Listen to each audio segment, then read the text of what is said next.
கருடன் versus பைரவம். இப்போ நம்ம ஒரு பாட்டை பார்க்குறோன்னு வைங்களேன், அந்த பாட்டில் ஓரமாக ஒருத்தர் ஆடிட்டு இருப்பார்.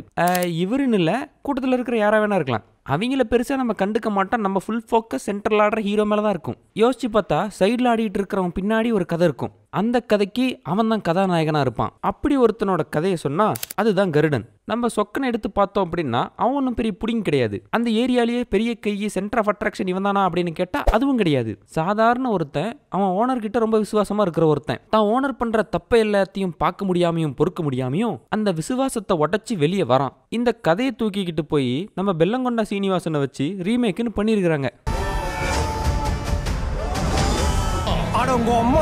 மனசாட்சின்னு சற்றும் இல்லாத கருடன் படத்தை மானபங்கம் படுத்திட்டாங்க. அதனால நம்ம இன்னைக்கு கருடன் விசஸ் பைரவம் படத்தை தான் பார்க்க போறோம். இதுக்காக நான் உங்ககிட்ட பெருசா எதுவும் கேட்க போறது கிடையாது. கீழே இருக்குதே சிவப்பு கலர் சப்ஸ்கிரைப் பட்டன், அதத்தான் நான் உங்ககிட்ட ஃபீஸா கேட்க போறேன். கொடுப்பீங்களா? நான் கொடுப்பேன். முதல்ல நம்ம பார்க்க போறது கேரக்டர்ஸ் இன்ட்ரோ. நம்ம கருடன் படம் வந்துட்டு ஒரு மார்ஸ் கமர்ஷியல் படம் கிடையாது. அந்த படத்துக்குன்னு ஒரு மீட்டர் இருக்கு. நீ வந்தா கொலை பண்ணிடுவே உன்னை. நாயகனே வரேனே, நீங்களே பெரியவங்களா பார்த்து பேசி முடிங்க. அந்த படத்தோட மீட்டருக்கு ஏத்த மாதிரி தான் கேரக்டர்ஸோட இன்ட்ரோவும் இருக்கும். முதல்ல நம்ம சொக்கனோட இன்ட்ரோ. பீரோவை ஃபர்ஸ்ட் ஃப்ளோருக்கு ஏத்துறப்ப சரியா கட்டாத கயிறுனால சமுத்திரக்கண்ணியோட பொண்ணு மேல விழ வரும். நம்ம சொக்கன் அதை இந்த மாதிரி காப்பாத்திருப்பாப்ல. அதுவே நம்ம தெலுங்கு சைடில் பார்த்தோம் அப்படின்னா ஒரு பூந்தொட்டி, அந்த பூந்தொட்டியில் இருக்கிற பூவளவுக்கு மூளை இருந்தால் கூட நம்ம அந்த இடத்துல கொண்டு போய் பூந்தொட்டியை வைக்க மாட்டோம். ஆனால் இந்த மூளை கெட்ட முட்டைகோசு எங்கே வைக்கிறான்னு பாருங்க. அதை நம்ம தெலுங்கு சொக்கன் எப்படி காப்பாத்துறாரு தெரியுமா?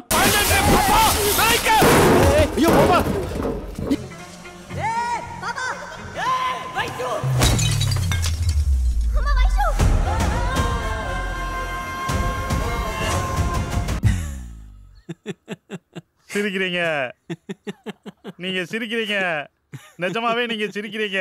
நம்ம சமுத்திரக்கண்ணி பாப்பாவோட உயிரை காப்பாத்துறதுக்காக இந்த அப்பா காசு அப்படின்னு தருவார் சொக்கங்கிட்ட. இல்ல சார் பரவாயில்ல இருக்கட்டும் அப்படின்னு சொல்லிட்டு சொக்கம் போயிடுவாப்ல. ஆனா நம்ம தெலுங்கு சொக்கன், சார் நான் செஞ்ச வேலைக்கு கொடுங்க சார் காசு, நான் செஞ்ச உதவிக்கலாம் வேண்டாம். பங்கு இதை நான் எங்கேயோ பார்த்துருக்கனே. சார் நான் செஞ்ச வேலைக்கு கொடுங்க சார் காசு, நான் செஞ்ச உதவிக்கலாம் வேண்டாம்.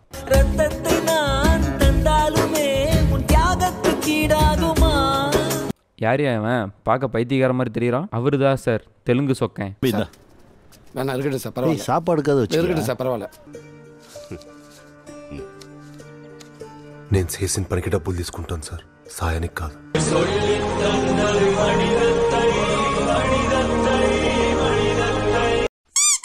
நம்ம ஆதி, கர்ணா, அப்புறம் அவங்க பாட்டி, இவங்க எல்லாத்தையும் பற்றி நம்ம சமுத்திரக்கண்ணி எழுதிட்டு இருப்பாரு. பின்னாடி வாய்ஸ் ஓவரோடும் அப்படி இன்ட்ரோ முடிஞ்சிடும். இங்கே நம்ம தெலுங்கு ஆதியோட இன்ட்ரோ. ஒரு கும்பல் மாடெல்லாம் லாரியில் ஏற்றி எக்ஸ்போர்ட் பண்ணிட்டு இருப்பானுங்க. அப்போ மாறு மேலேயே வந்து ஒரு உதவுளும். எவ்வளோ அதுன்னு எட்டி பார்த்தா அது நம்ம ஆதி.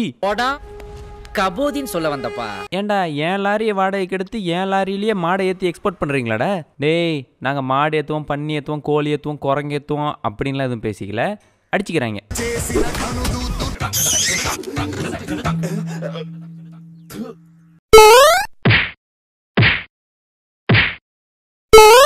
ఐదు నిమిషాల టైం ఇస్తున్నా. ఆవులు కొట్టంలో ఉండాలి, నా లారీలు గ్యారేజ్లో ఉండాలి. ஏன் பங்கு இதை கூட நான் எங்கேயோ பார்த்துருக்கிறேனே பங்கு. 10 நிமிஷத்துல மொத்த பேரும் வண்டியில இருக்கணும். வண்டி இந்த ஏரியா விட்டு வெளியே இருக்கணும். அடுத்ததா நம்ம தெலுங்கு கர்ணாவோட இன்ட்ரோ. இவன் யாரு எவருன்னு தெரியல, ஆனா சூளைக்குள்ள புந்து சூறையாடிட்டு இருக்கான். என்னடா ஷோல்டர் ஒன் சைடா தூக்கிட்டு இருக்கிற, புஷ்பா நினைப்பா? ஷோல்டர் இருக்கு. ஏய் வர சொல்றா உங்க தெலுங்கு கர்ணாவை.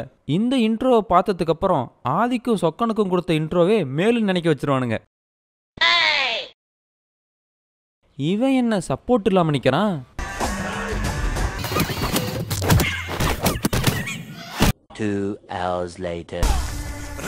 அவ்வளோ நேரம் புவியீர்ப்பு விசைனா புடுங்கிட்டு இருந்துச்சா? ஏன்டா எல்லாரும் கிராவிட்டியோடய மோதுறீங்க? என்னிடம் வராதீர்கள் தம்பிகளே, சரி வகுந்து விடுவேன். நம்ம சொக்கம் எப்படி இவங்களோட சேர்ந்தான் அப்படிங்கிறதுக்கு ஒரு ஃப்ளாஷ்பேக் இருக்கும். நம்ம கர்ணனை நாய் துரத்தும். அப்போ நம்ம சொக்கம் தான் வந்துட்டு வலையை விரிச்சு போட்டு புடிச்சு காப்பாற்றுவார். ஆனால் இங்கே நாய் துரத்தும். காப்பாத்துங்க, என்ன காப்பாத்துங்க. இதோ வந்துட்டேன். எங்கந்திரா வந்தான் அந்த மொட்டைக்காட்டுல. சரி வந்ததுதான் வந்துட்டான். நாயை கீழே இருக்கிற கல் எடுத்து அடிச்சு துரத்துவான்னு பார்த்தா நாய்கிட்ட நோக்கு வருமம் பண்ணிட்டு இருக்கான். இதையும் எங்கேயோ பார்த்த மாதிரியே இருக்கு. நீங்க என்ன புலியா? கருடன் படத்தில் பார்த்தோம் அப்படின்னா ஒரு சாங் ஒன்று வரும். அதில் மாண்டேஜா இவங்களோட ஃப்ரெண்ட்ஷிப் எப்படி அப்படிங்கிற மாதிரி காட்டிட்டு இருப்பாங்க. அதை பார்க்குறப்ப தான் நமக்கு வந்துட்டு இவங்க வந்துட்டு இவ்வளோ நல்ல ஃப்ரெண்ட்ஸா அப்படிங்கிற மாதிரிலாம் தோணும். ஆனால் இவங்க செட்டு போட்டு ஆட்டம் போட்டுட்டு இருக்காங்க. ஒரு ஃப்ரேமில் ஆதி அப்புறம் கருணா இருக்கிறாங்க அப்படின்னா அந்த இடத்துல சொக்க சென்டர் ஆஃப் அட்ராக்ஷனாக கண்டிப்பாக இருக்க மாட்டான், கதைக்கு தேவைப்படுற இடத்த தவிர. ஏன்னா அப்படி இருக்கிற ஒருத்தன் தான் நாளைக்கு விசுவாசத்தை உடைக்கிறான் அப்படிங்கிறப்ப நமக்கு ஆச்சரியமா இருக்கும். ஆனால் இங்கே சென்டர் ஆஃப் அட்ராக்ஷனே நம்ம வெள்ளம் கொண்டாவா தான் இருப்பாப்ல. ஒரு படத்தை இம்பாக்ட்ஃபுல்லாக எடுக்கிறதுக்கு டைலாக்கும் விஷுவல்ஸும் எவ்வளோ இம்பார்ட்டன்ட் அப்படிங்கிறத நீங்கள் இந்த இடத்துல தெரிஞ்சுக்க முடியும். ஆதியும் கருணாவும் பேசிகிட்டு இருக்கிறப்ப ஆதி லைட்டாக கை வாங்க போவார். அப்போ நம்ம சொக்கம் தடுப்பான். என்னடா?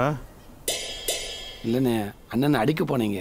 அடங்கப்பா, உனக்கு ஒன்னே ஆறதுக்கு முன்னாடி அவன் எனக்கு ஃப்ரெண்டுடா. நம்ம கர்ணனுக்காக எதையும் செய்யறதுக்கு தயங்காதவன் நம்ம சொக்க அப்படிங்கிறது அந்த இடத்துல தெரியும். ஒரு ஃப்ரெண்டு லேட்டாக வந்துட்டான் அப்படின்னா நமக்குள்ள ஏதாவது ஒரு கான்வர்சேஷன் இருக்கும். இவனுங்க வாயை துறக்கல, நீங்களாம் என்னடா ஃப்ரெண்டு?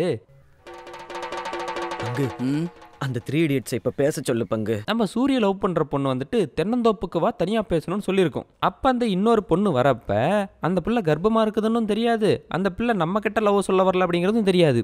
அதனால சில சம்பவங்கள் நடக்கும், ஓடி போய் கிணத்துல குதிச்சிரும். ஆனா இங்க அந்த பிள்ளை கர்ப்பமா இருக்குதுங்கிறத சொல்லிடுவாங்க. ஆனாலும் அந்த கர்ப்பத்துக்கு யாரு காரணம், என்ன பண்ணணும் எதுவுமே கேட்காம பேசிட்டு இருப்பாப்ல. அது ஒருத்தர் மனசுக்குள்ளே ஒருத்தர் வர்றது. ஆனால் இந்த பிள்ளை இப்படி எங்கிட்ட நிற்கும்னு நான் கொஞ்சம் கூட எதிர்பார்க்கவே இல்லை. வேணும் இப்படிதான் கடுப்புல வேட்டு கூட பெருகுతుంది. என்ன பேசி புரிய வைக்கிற? என் உசிரே போனாலும் இது நடக்காது. இப்போ இல்லை, எப்பவுமே நடக்காது. అంటే రేపు పోయే బిడ్డ అనాథ కాకూడదు కదా, అందుకని. நம்ம கருடன் படத்தில் ஆதி வந்துட்டு ஹாஸ்பிட்டலில் போயிட்டு பார்க்குறப்ப அவருக்கு வந்துட்டு எல்லா விஷயமும் தெரியும். அந்த பிள்ளை கரு கலைஞ்ச விஷயத்தெல்லாம் நீ அவன்கிட்ட சொல்லாத, அதை நான் பார்த்துக்கிறேன்லாம் சொல்லுவார். ஆனால் இவருக்கு எதுவுமே தெரியாது. என்னாச்சுன்னு சீனு கிட்ட கேட்பாரு. டே, அந்த பொண்ணுக்கு கரு கலைஞ்ச விஷயம் கருணாவுக்கு தெரிய வேணாம். அது எப்படின்னு அண்ணன்ட்ட சொல்லாமல் இருந்தால் தப்பு இல்லையாண்ணே? யவேந்திர சீனா, அப்போ ஒன்றுமே தெரிஞ்சுக்காம தான் வந்தியா?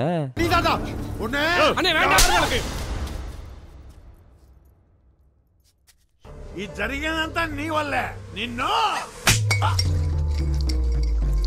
நம்ம சொக்கனை வந்துட்டு இந்த கோயில் எலெக்ஷனில் நிற்க வைப்பாங்க. நம்ம சொக்கனுக்கு இந்த பட்டு வேஷ்டி பட்டு சட்டெல்லாம் கட்டி பழக்கமே இல்லை. அதனால ஒரு மாதிரி நர்வஸாக ஃபீல் பண்ணுவாப்ல. ஆனால் நம்ம தெலுங்கு சொக்கன் ஒரே ஆட்டம் பாட்டம் தான்.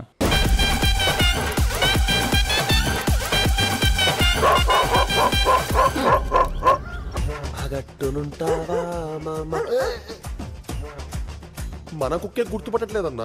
இன்டர்மிஷன் சீனுக்கு முன்னாடி அந்த லேண்டோட பட்டயத்தை எடுக்கிறதுக்காக ஒரு பெரிய பிளானே ஒன்று போடுவாங்க. நம்ம ஆதியை போலீஸ் ஸ்டேஷனில் கோர்த்து விட்டு இவங்க போய் பட்டயத்தை எடுத்துட்டு வந்துடலான்னு என்னென்னமோ பிளான் போடுவாங்க. அதெல்லாம் ஆதி லெஃப்ட் ஹேண்டில் டீல் பண்ணிட்டு போவார். அது எல்லாத்தையும் பார்க்குறப்ப இன்ட்ரெஸ்டிங்காக இருக்கும். ஆனால் இங்கே ரொம்ப சப்பையாக வண்டியில் ஏறுவாங்க. வண்டியில் ஏறினதும் கோயிலுக்குள்ளே வந்து நின்றுவாங்க. கோயிலை சுற்றி ஒரு சேஸே நடக்கும். நம்ம ஆதி மட்டும் தான் சேஸ் பண்ணிட்டு இருப்பாப்ல.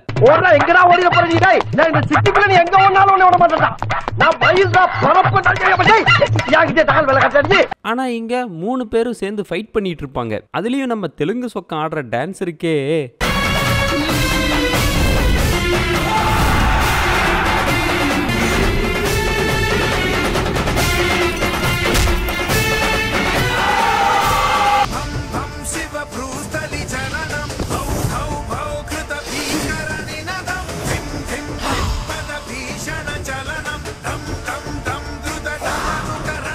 யோ பைத்தியம், ஆளும் மண்டையும் மாதிரி பெரிய சிட்டி ரோபோ ஒரு வல்லையானே.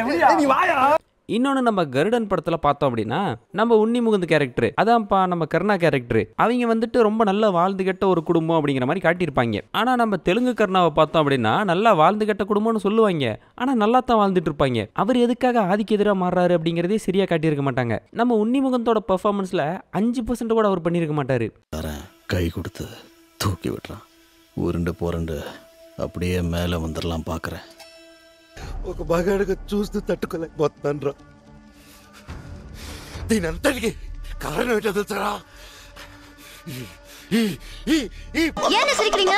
கருடன் படத்திலேயே ரொம்பவே சென்டிமெண்ட்டான சீனுன்னா ஆதி சாகர அந்த சீன் தான். அங்கே இன்னும் அதிகமான சென்டிமெண்ட் இறங்குறதுக்கான காரணம் ஆதியோட பொண்ணு. அதையும் கூட்டிட்டு தான் போயிருப்பாரு. அந்த குழந்தை என்ன பண்ணானுங்களோ கிறுக்கணுங்க அப்படின்ற பதட்டமும் நமக்குள்ள இருக்கும். அதையும் தாண்டி சூரியோட ஆக்டிங் தான் அந்த இடத்துல நமக்குள்ள சென்டிமெண்ட்டே இறங்க வச்சிருக்கும்.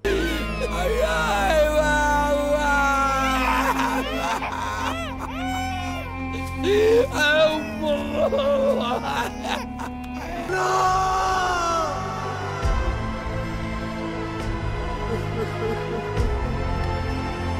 கிளைமேக்ஸில் கூட நம்ம உன்னி கேரக்டர் வந்துட்டு நம்ம சொக்கம் அடிக்கவே மாட்டான். ஆதியோட பையனுக்கு ஒன்று அப்படின்னதுக்கு அப்புறம் தான் அடிக்க ஆரம்பிப்பான். முன்னாடி வரைக்கும் விசுவாசத்தை கொஞ்சம் கொஞ்சமாக உடைச்சிட்டு வந்து அந்த சீனில் உடைப்பாங்க விசுவாசத்தை மொத்தமாக. பார்க்கறதுக்கே அவ்வளோ சூப்பராக இருக்கும் அந்த சீனு. அது மட்டும் இல்லாமல் சொக்க லவ் பண்ணுற பொண்ணை வேற கடத்திட்டு வந்து வச்சிருப்பாங்க. இங்கே அந்த பிள்ளையும் கடத்திட்டு வந்து வச்சிருக்க மாட்டாங்க. ஆதி ஃபேமிலி இந்த இடத்துக்கு வராது. நம்ம தெலுங்கு சொக்கனுக்கா தானா சாமி வந்துடும், எடுத்து சொருவிடுவாரு, தூக்கி ஒரே சொருவு. கடைசியாக நானும் சென்டிமெண்ட்டை புளிரம் பாடுறா எப்படின்னு இப்படி புளிஞ்சு வச்சிருக்காங்க. கருடன் படத்தில் இருக்கிற மினிஸ்டர் எப்படி சாவான், ஒரு ஆக்சிடென்ட் ஆகி சாவான், அந்த நியூஸ் பேப்பர் கட்டிங்ல காட்டுவாங்க. ஆனா இங்க நாங்க தெலுங்கு ஆடியன்ஸரா, அவனா போய் செத்து போயிட்டா என்னடா மாசு இருக்குது என் தலைவனுக்கு. நம்ம தெலுங்கு சொக்கந்தான் போயிட்டு கடப்பாறையை வவுத்தல் விட்டு ஆட்டிட்டு இருப்பான். ஓகே, அவ்வளோதான் இந்த வீடியோ. உங்களை அடுத்த வீடியோவில் வந்து பார்க்குறேன். பாய்.